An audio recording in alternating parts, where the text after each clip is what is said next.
एका सुंदरशा जंगलात चिमणी, पोपट, कावळा, घुबड, बदक आणि रॉबिन हे सारे पक्षी आनंदाने राहत होते। रोज ते खेळायचे, गाणे म्हणायचे आणि जंगल गजबजून जायचं।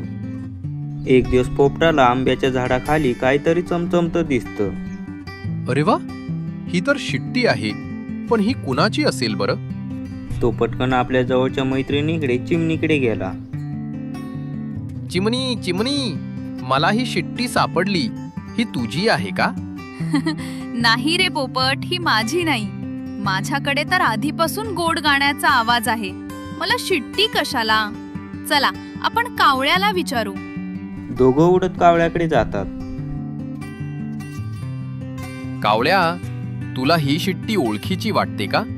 तुझी आहे का? नाही रे, माझी नाही। माझ्याकडे स्वतःचाच काव काव आवाज आहे, मला शिट्टी नको। चला बदकाला विचारू, त्याला खेळणी खूप आवडतात। सगळे बदकाकडे जातात। बदक पाण्यात खेळत असतो। बदका, ही शिट्टी तुझी आहे का? कुठे रे, माझं पाणीचं तळं, पोहणं आणि पोपट मित्र पुरेसे आहेत, मला शिट्टी नको।